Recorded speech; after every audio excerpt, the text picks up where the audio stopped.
Alay, eto na nga mga kalandi, may grasya na dumating sa atin, may nagpaluto, ayan, ang ating marinated na baboy. Ayan, at ihanda na rin natin syempre ang ating mga gagamiting sahog. Nandyan ang atay, ang sibuyas, bawang, ang mga panimpla natin, tomato sauce, magic sarap, yung liver spread paminta, ayan din ang ating bell pepper, ang hotdog, green peas at ang ating carrots at patatas. Ayan. Ano pang ang hinihintay nyo? Tara na, umpisa na natin. Painit na natin ang kawali. Ayan. Habang mainit na ang kawali, lagay natin ang mantika. Buti na lang at gising na gising ngayon ang ating mantika kahit malamig ang panahon. Ayan, di ba? Pag mainit na ang ating mantika, ang ilalagay natin ang una ay ang bawang.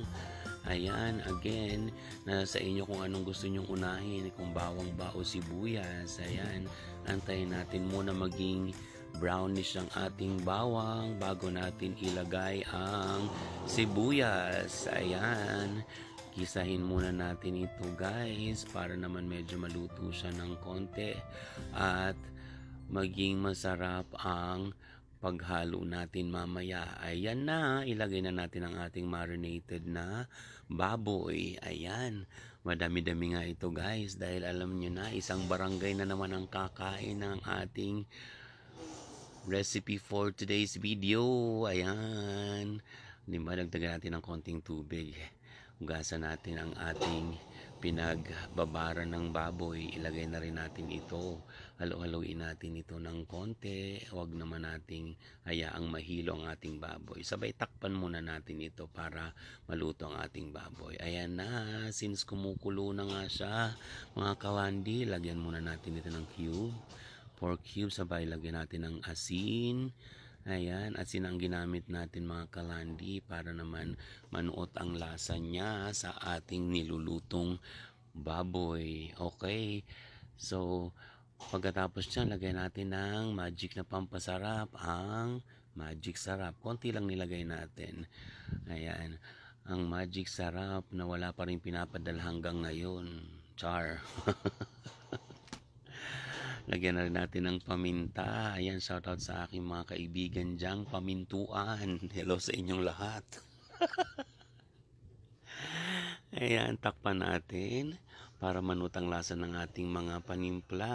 Okay, medyo malambot na yata ang ating baboy kaya ilagay na natin ang mahiwagang teknik ng paglalagay ng liver spread. Ayan, binubugahan yan para mas lalong sumarap ang ating niluluto.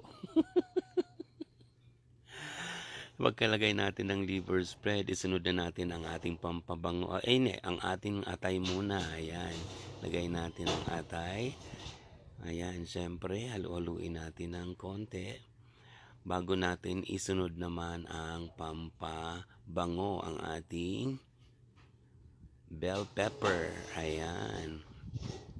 Pagkatapos ng bell pepper, syempre isunod na rin natin ang ating gulay, ang ating carrots at patatas. Ayan, kung mapapansin nyo guys, konti lang ang ating patatas at carrots dahil masyadong maharlika ang mga gulay ngayon. Ayan, ewan ko sa inyo, ewan ko sa inyong lugar kung mura ang gulay. Sa amin dito, ay nako po, ang mahal ng gulay. Kaya tinan nyo, konti lang, mas maraming ang baboy kesa sa gulay. Ayan, kaya halu-haluin muna natin ito guys. Halu-haluin muna natin, sabay takpan din natin ito para naman maluto ang ating patatas at carrots. Ayan, at lalong manuot din ang bango at ang lasa ng ating mga nilagay na timpla. Okay, ayan, wait lang tayo saglit. Ayan, kulong-kulo na siya. Tingnan natin, tikman muna natin. Subukan natin kung malambot na ang ating baboy para naman bago tayo mag-proceed sa pangalawa. At ang gulay muna, tingnan natin kung malambot na. Okay? Okay na, malambot na ang ating patatas at carrots. Kaya ilagay na natin ang mga sunod na sangkap. Ito ay ang ating hotdog. Ayan, mas masarap talaga guys pag nilagay natin ay tender juicy. Ayan, Pure Foods. Ayan, tender juicy hotdog. Sabay na rin natin ilagay ang green peas para magkaroon ng kulay ang ating buhay. Char. Yung ating niluluto pala. Ayan. Sabay halu-haluin natin ito. Ayan. Almost done na tayo guys. Mga kalandi, alam nyo na, masarap na naman ang kain natin ito mamaya. Takpan muna natin habang ng mga 2 to 3 minutes. After that, ayan na. Luto na nga ang ating pork afritada. Ayan. Tingnan nyo naman ang ganda ng kulay niya guys. At syempre, titikman pa rin natin yan bago naman natin ihain. Ayan. Diba? Upgraded ng pagtimpla natin. Gumagamit na tayo ng kutsara mga kalandi. Ayan. Okay. Ayan. Ano? Okay na. Alright. All good. Kain na na. Tara. Let's go.